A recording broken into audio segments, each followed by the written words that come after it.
notre lecture de l'évangile de Matthieu et du sermon sur la montagne.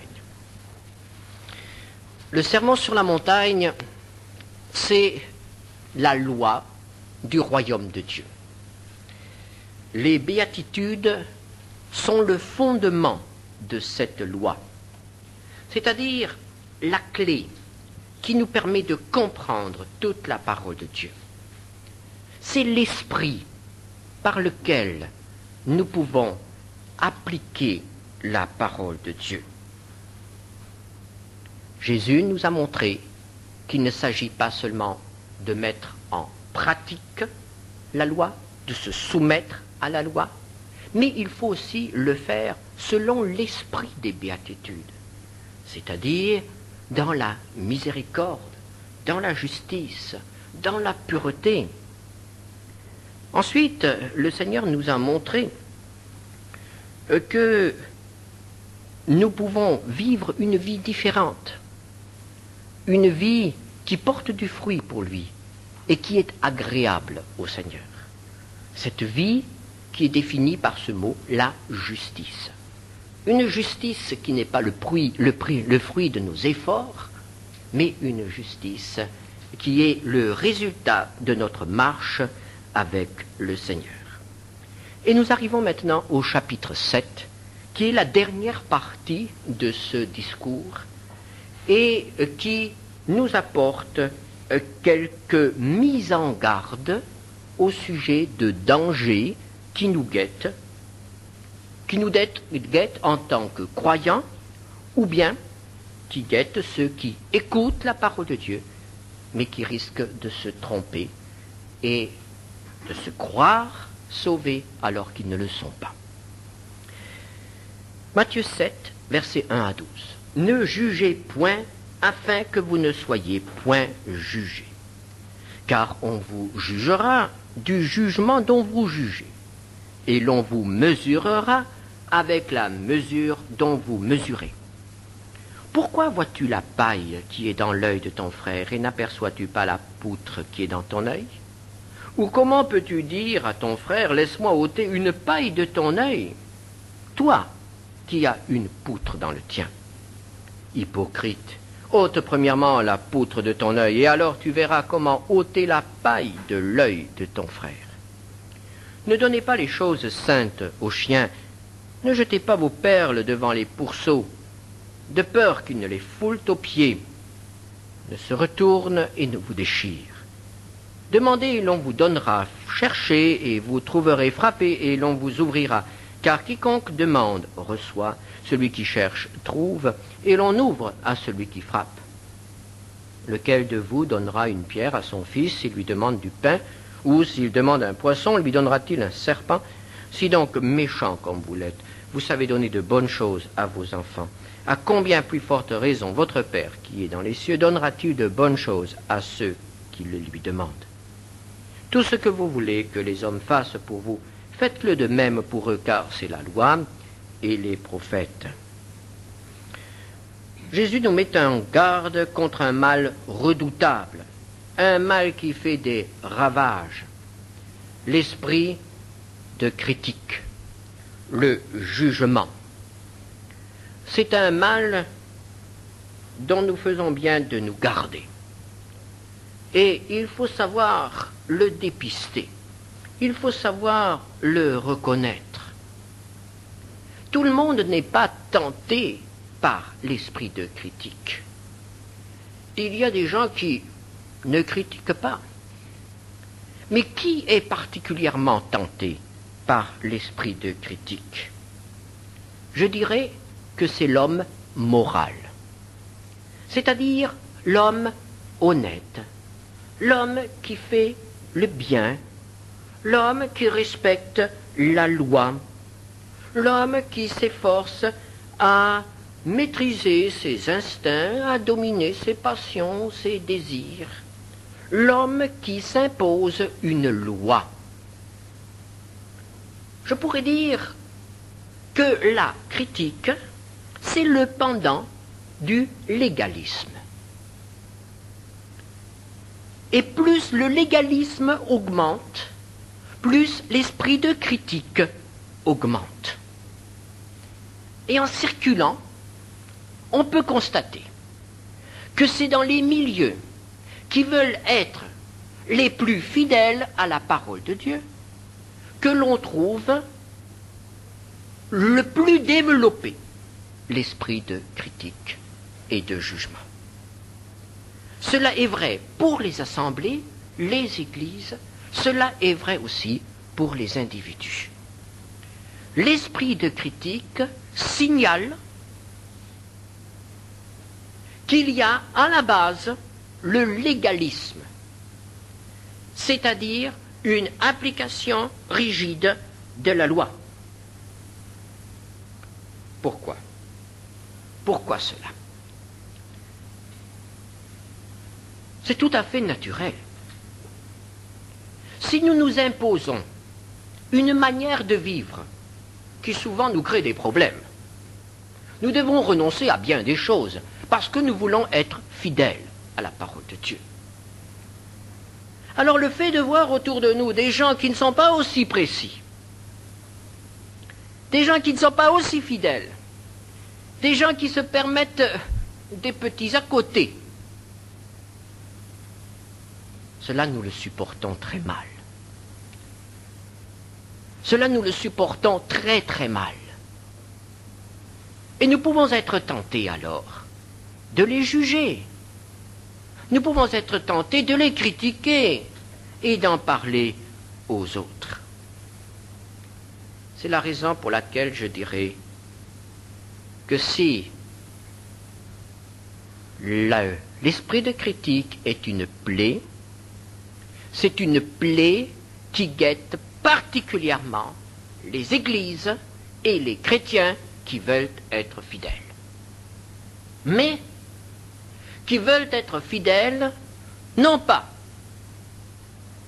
d'une manière spontanée par la présence de l'Esprit Saint, mais d'une manière légaliste.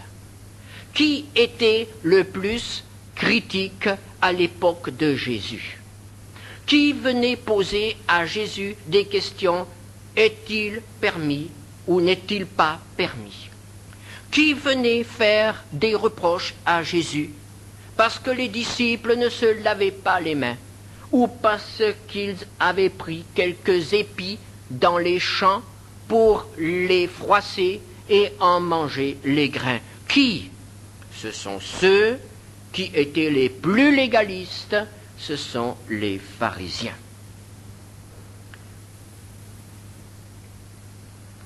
L'esprit de critique a déjà détruit de nombreuses communautés.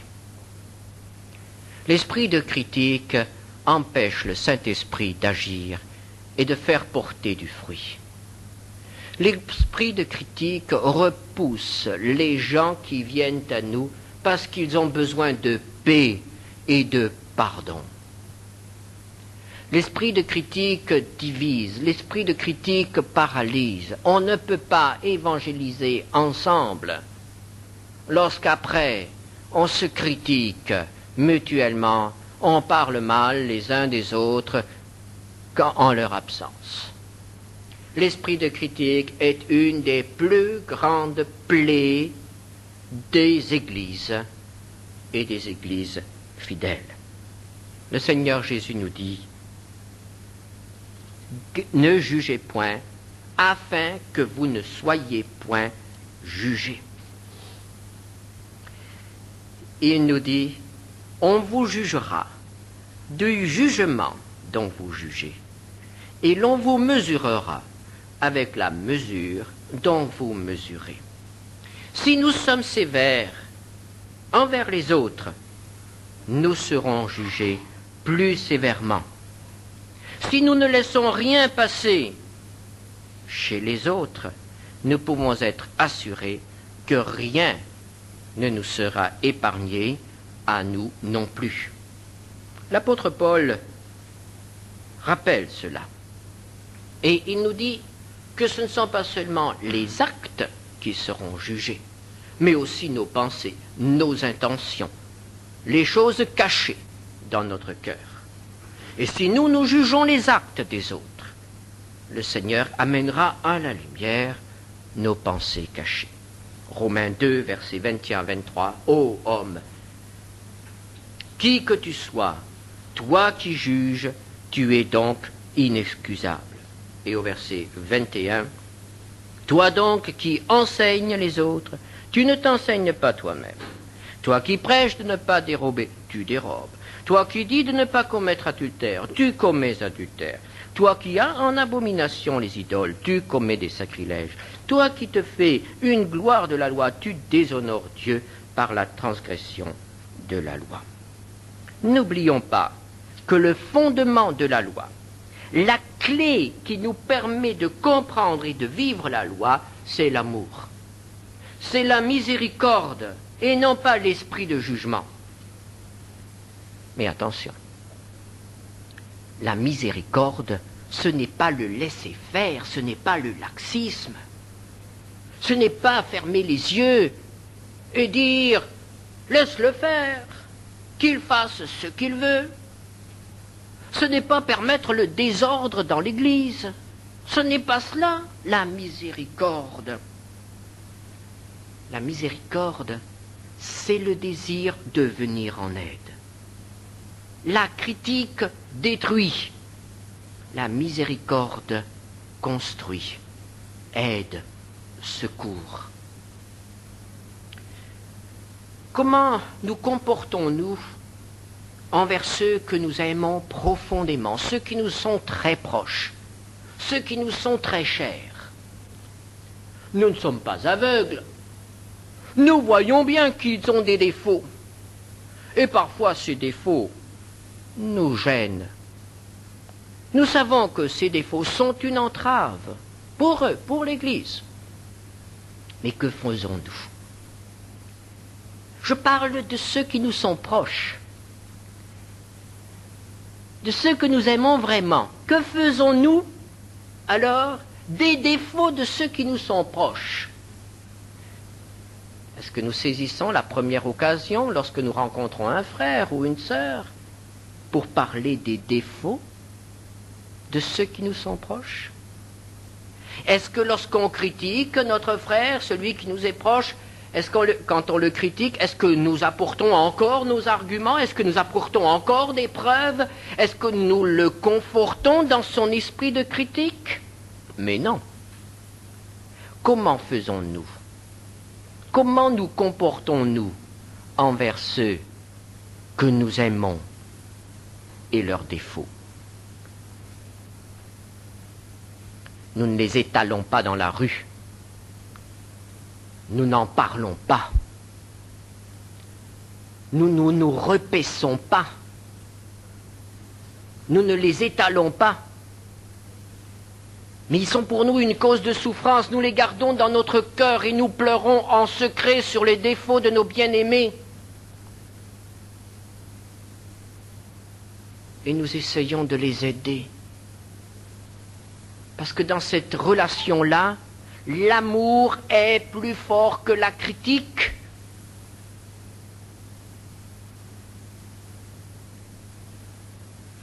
C'est cela que le Seigneur nous demande de faire pour tous nos frères et pour toutes nos sœurs. Au sein de l'Église, l'amour doit être plus fort que l'esprit de critique. Au sein de l'Église, l'amour ne doit pas être aveugle, ne doit pas permettre le désordre. Mais au sein de l'Église, le défaut du frère doit être pour nous une cause de souffrance et pas une cause de parlotte, de bavardage et d'étalage des choses qui ne vont pas.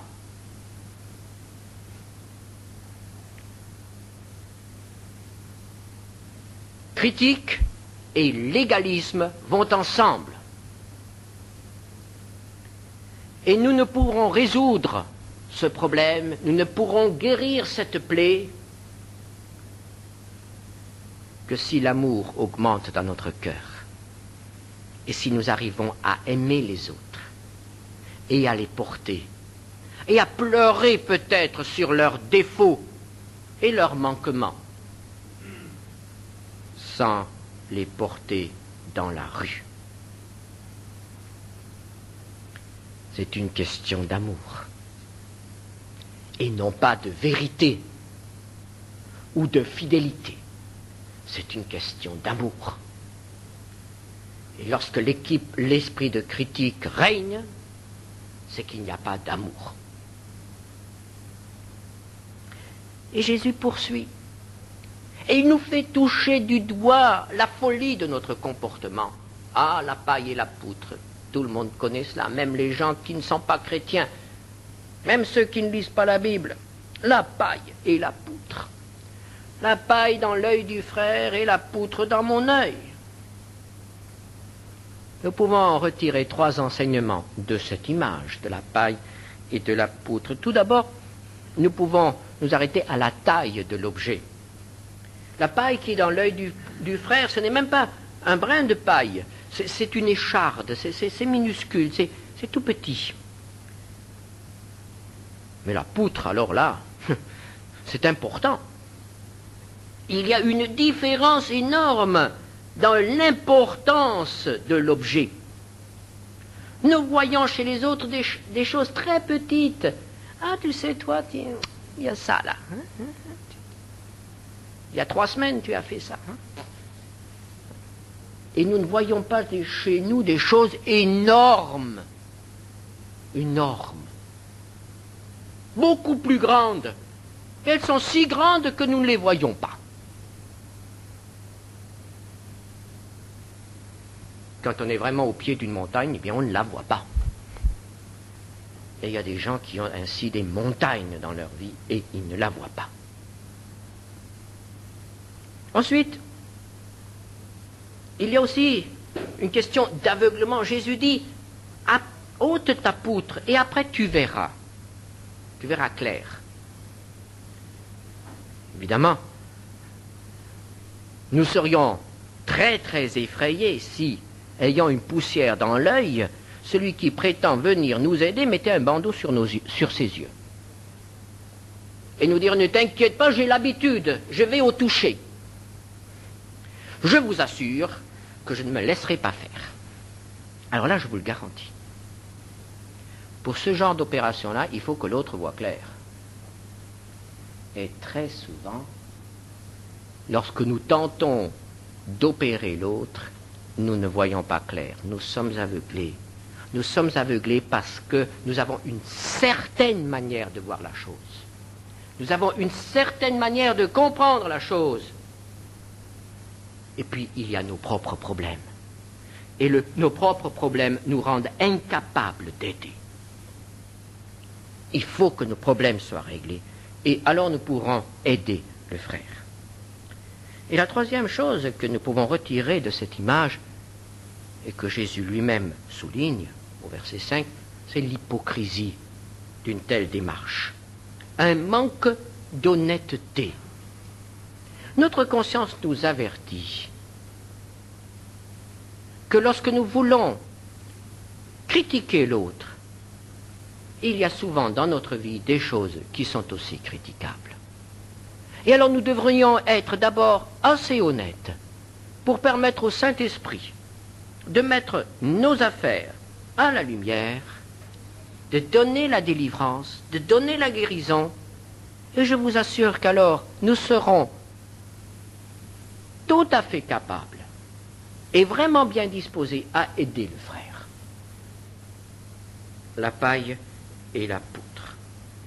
Nos relations avec le frère, dans ce problème qui est extrêmement dangereux, celui de la critique et de l'esprit de jugement. Et le Seigneur Jésus résume quelle doit être notre attitude envers les frères d'une manière générale. Au verset 12, « Tout ce que vous voulez que les hommes fassent pour vous, faites-le de même pour eux, car c'est la loi et les prophètes. » Et nous avons là une de ces formules de Jésus, dans laquelle il condense tout l'enseignement de l'Ancienne Alliance. La loi, les prophètes, c'est un résumé de la loi. Nous trouvons un autre condensé de ce genre dans Matthieu 22. Jésus aimait condenser, Jésus aimait des formules qui pouvaient être retenues par ses auditeurs, des formules simples, des formules qui pouvaient être appliquées aussi. Matthieu 22, versets 37 à 40, Jésus lui répondit, « Tu aimeras le Seigneur ton Dieu de tout ton cœur, de toute ton âme, de toute ta pensée. C'est le premier et le plus grand commandement. Et voici le second qui lui est semblable, tu aimeras ton prochain comme toi-même. » De ces deux commandements dépendent toute la loi et les prophètes. Et si nous ne retenons de la parole de Dieu que ces deux commandements, et si nous les vivons, mais nous avons l'essentiel. Aimer Dieu, aimer le prochain. Et voici que Jésus ajoute ici, « Faites aux autres ce que vous voulez qu'ils vous fassent. » C'est l'aspect positif. Nous connaissons l'autre expression, « Ne fais pas aux autres ce que tu ne veux pas qu'on te fasse. » Mais ici, c'est « Fais aux autres ce que tu veux qu'on te fasse. » Vous avez besoin d'affection, vous avez besoin qu'on s'occupe de vous, eh bien occupez-vous des autres. Quelle formule! Allez au-devant des autres comme vous attendez qu'on aille au-devant de vous. N'imposez pas aux autres ce que vous n'aimeriez pas qu'on vous impose.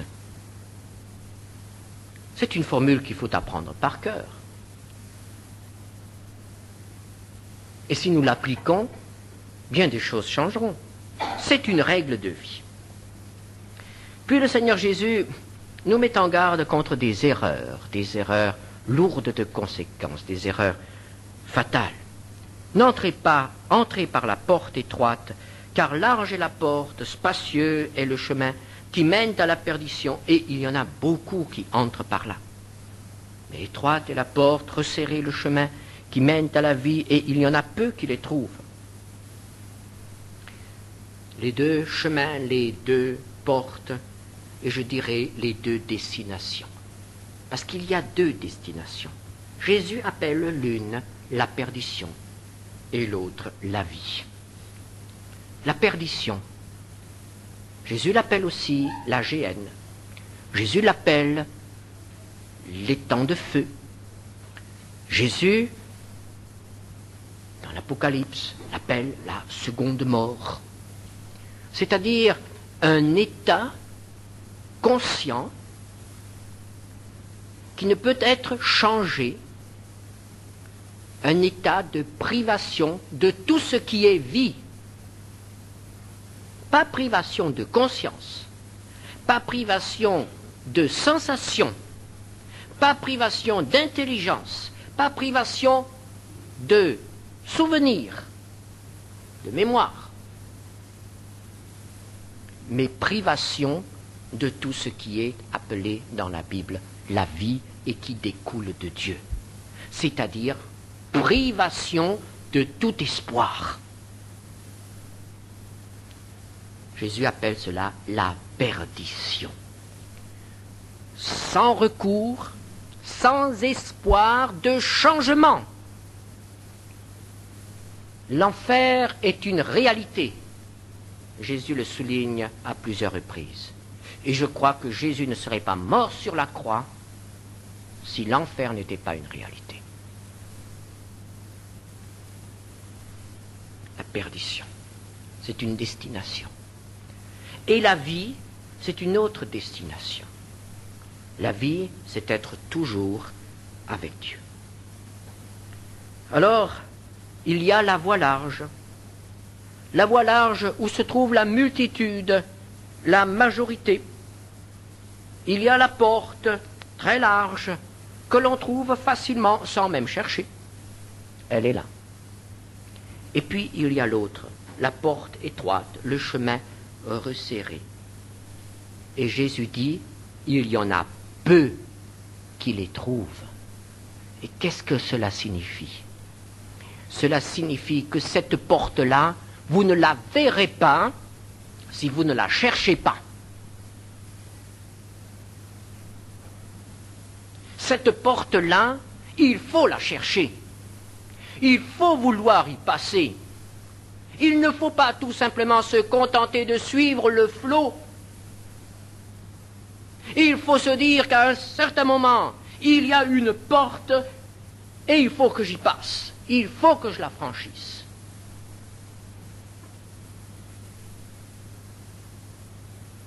Il ne s'agit pas tout simplement de se laisser vivre, de faire comme on a toujours fait, de faire comme tout le monde fait. Il s'agit de chercher cette porte-là. Et si vous ne la cherchez pas, vous ne la verrez pas, vous ne la trouverez pas, et vous resterez sur la voie de la perdition. Il y en a peu qui les trouvent. Peu. On risque donc d'être sur une fausse piste. La voie qui conduit à la perdition. On risque aussi d'être mal dirigé, d'être mal conduit. Verset 15. Gardez-vous des faux prophètes, ils viennent à vous en vêtements de brebis, mais au-dedans ce sont des loups ravisseurs. Vous les reconnaîtrez à leurs fruits. Cueille-t-on des raisins sur des épines ou des figues sur des chardons? Tout bon arbre porte de bons fruits, mais le mauvais arbre porte de mauvais fruits. Un bon arbre ne peut porter de mauvais fruits, ni un mauvais arbre porter de bons fruits. Tout arbre qui ne porte pas de bons fruits est coupé et jeté au feu. C'est donc à leurs fruits que vous les reconnaîtrez. Qui nous montrera le chemin? Qui nous montrera la bonne porte? Les guides ne manquent pas. Mais attention, il y a les mauvais conducteurs. Il y a ceux qui nous égarent.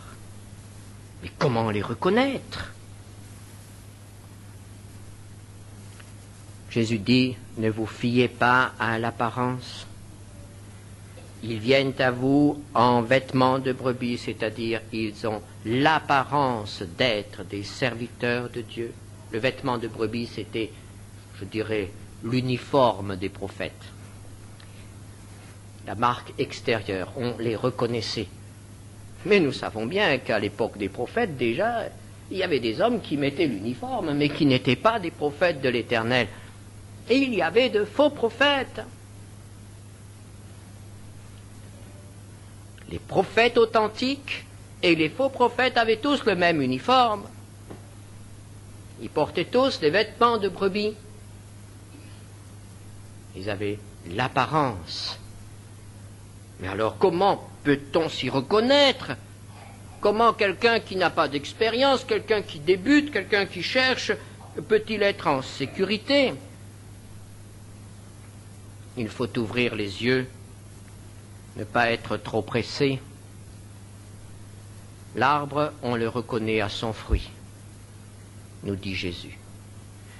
Et ce fruit, c'est tout simplement la manifestation de ce qu'est l'arbre, de la nature, de l'espèce. Et là, nous savons, oui, c'est tel fruit, donc c'est tel arbre.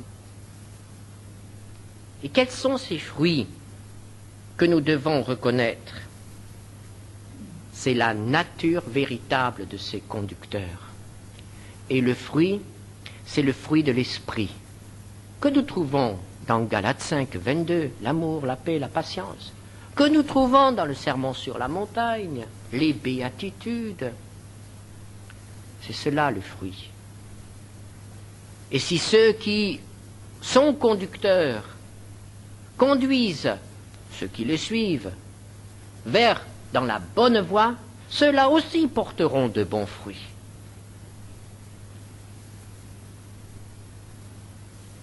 Mais lorsque ceux qui entourent un conducteur ne portent pas de bons fruits, on peut se demander si le conducteur lui-même porte de bons fruits. Vous les reconnaîtrez à leurs fruits. Je sais bien que cela est très difficile.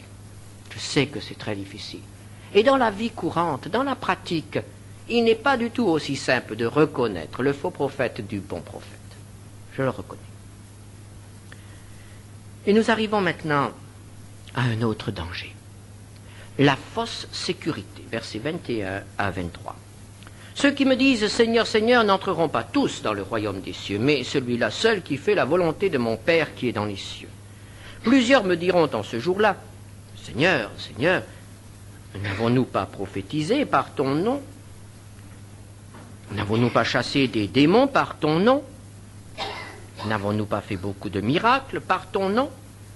Alors je leur dirai ouvertement, « Je ne vous ai jamais connu. Retirez-vous de moi, vous qui commettez l'iniquité. »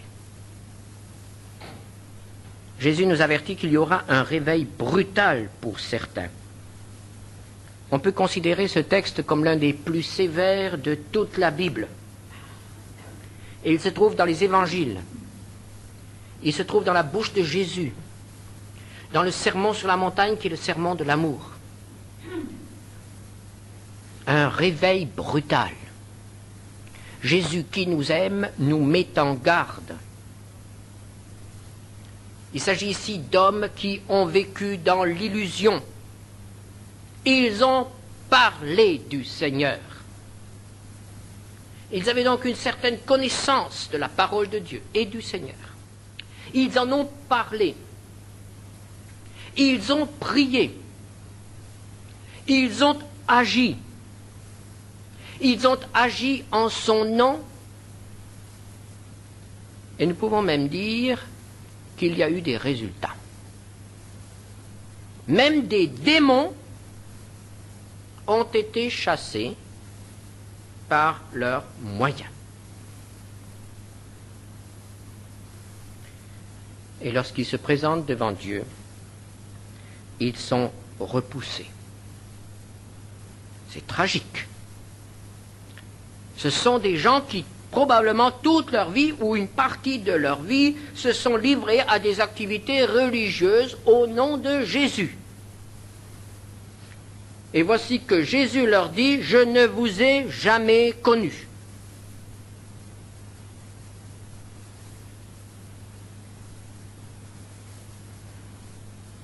C'est tragique. C'est tragique parce que c'est trop tard. Ce sera trop tard. Ça sera l'illusion fatale, parce que cette parole-là sera prononcée quand on ne pourra plus rien y changer, quand la repentance ne sera plus possible. Et voici des gens qui ont passé toute une vie et qui se sont trompés. Et qui se sont perdus. Ils ont vécu dans l'illusion. Ils avaient le Seigneur dans leur bouche.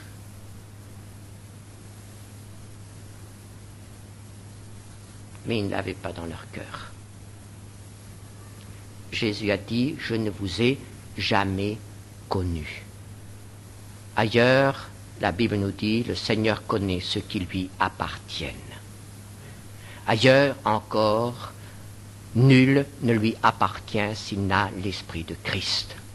Et nous ne pouvons comprendre ces paroles que en disant, il s'agit là de gens religieux qui n'ont jamais fait l'expérience de la nouvelle naissance, mais qui ont cru la faire. C'est-à-dire que des gens comme cela, il y en a dans les églises, même dans les églises fidèles, même qui ont été baptisés, qui prennent la communion, parce que justement, ils croient être dedans. C'est tragique. Parce qu'ils parlent du Seigneur, mais ils n'ont pas le Seigneur dans leur cœur. Vraiment dans leur cœur. Pourquoi? Vous qui commettez l'iniquité, parce que le mal est dans le cœur. Et finalement, si on pouvait y aller, si on pouvait fouiller, on verrait que ce qui est dans le cœur, ce n'est pas le Seigneur, c'est leur moi. Un moi religieux. Un moi religieux. Un moi avec un vocabulaire religieux, avec des habitudes religieuses. Mais le moi, tout seul, ils ont vécu dans l'illusion. Comment éviter un tel désastre? Jésus poursuit, c'est pourquoi quiconque entend ces paroles que je dis et les met en pratique sera semblable à un homme prudent qui a bâti sa maison sur le roc. La pluie est tombée, les torrents sont venus, les vents ont soufflé et se sont jetés contre cette maison. Elle n'est point tombée parce qu'elle était fondée sur le roc. Puis quiconque entend ces paroles que je dis et ne les met pas en pratique sera semblable à un homme insensé qui a bâti sa maison sur le sable. La pluie est tombée, les torrents sont venus, les vents ont soufflé et ont battu cette maison. Elle est tombée et sa ruine a été grande. Jésus choisit de nouveau un symbole, la maison. Qu'est-ce que la maison? Qu'est-ce que nous ressentons quand nous rentrons à la maison, dans notre maison? Eh bien, quand nous rentrons à la maison, nous sommes chez nous, nous sommes en sécurité, nous sommes bien. C'est notre maison. Même si elle est pauvre, même si elle est petite, mais c'est chez nous. Je suis bien. Là, enfin, je peux être tel que j'ai envie d'être. Je suis chez moi. Et je peux faire ce que je veux. C'est la sécurité, c'est ma vie, c'est mon domaine. Jésus dit, voilà, oui, c'est ta maison. Mais qu'est-ce qui compte pour la maison? C'est le fondement. Le fondement sur lequel elle a été édifiée. Sur quoi posons-nous, édifions-nous notre sécurité? Quel fondement dans notre sécurité? Eh bien, si nous reprenons tout ce chapitre, nous dirons, certains disent, ça va bien dans ma vie parce que je fais comme tout le monde. Puisque tout le monde fait comme moi, je ne dois pas me tromper. On ne doit pas être si nombreux que cela à se tromper. Jésus a dit tout à l'heure, il y en a beaucoup qui se trouvent sur la voie de la perdition. Non, ce n'est pas la multitude, ce n'est pas la majorité qui a forcément raison. Ou bien alors, quelqu'un dira, oh, mais moi, je fais tout ce que l'Église me dit de faire. Ce n'est pas ma responsabilité. Je suis mes conducteurs. Eux ont la responsabilité. Nous avons vu tout à l'heure, il y a de mauvais conducteurs. D'autres encore diront, pour moi ça va bien, puisque je ne suis là que pour le Seigneur. Et la preuve, il y a des résultats. Les démons m'obéissent quand je leur ordonne de sortir au nom de Jésus. Alors, quand même, il y a des résultats dans mon travail. Sécurité. Jésus dit non. Il peut y avoir des résultats, mais je ne te connais pas. Alors, quel est le seul fondement? Quelle est la base solide? Jésus dit la parole de Dieu, mes paroles, la mise en pratique de la parole de Dieu, du sermon sur la montagne, vécu selon les lois fondamentales que nous avons trouvées, dans l'humilité, la bonté, la justice, la miséricorde, la pureté de cœur, la fidélité. C'est cela le fondement, celui qui garde ma parole. C'est la foi et l'obéissance à la parole de Dieu. Le fondement, c'est Christ, la parole de Dieu. Alors, c'est ainsi que nous terminons l'étude du Sermon sur la montagne. C'est plus qu'un texte pour notre réflexion, c'est tout un programme de vie. C'est aussi déterminant pour nous éviter de vivre, de travailler en vain, pour nous éviter de construire une maison qui ne sera pas bien solide au moment de l'épreuve. Reprenons ce texte, lisons-le souvent et adaptons notre vie, non pas seulement aux exigences de la lettre, et c'est ça qui est important, pas seulement aux exigences de la lettre, de ce que nous voyons écrit, mais surtout à l'esprit. Que le Seigneur nous vienne tous en aide. Amen. Prions ensemble. Seigneur notre Dieu, nous te rendons grâce parce que ta parole est claire. Ta parole est précise et nous pouvons nous y fier. Seigneur, tu nous aimes au point que tu multiplies les avertissements. Tu ne veux pas que nous passions à côté de ce que tu nous as préparé. Tu ne veux pas que nous vivions dans l'illusion. Tu nous aimes au point que tu te fais sévère pour nous secouer, pour nous réveiller de notre torpeur et pour nous pousser à nous interroger nous-mêmes. Ô Seigneur, que nous soyons tous assurés, nous tous qui sommes ici dans cette salle, que nous soyons assurés d'avoir édifié notre maison sur le bon fondement, d'avoir franchi la porte étroite, d'être dans le chemin resserré et surtout, Seigneur, d'être approuvés par toi. Accorde-nous cette grâce, Seigneur. Et si nous étions dans la mauvaise voie, si nous étions dans l'illusion, ne nous laisse pas en paix. Ne nous laisse pas tranquilles.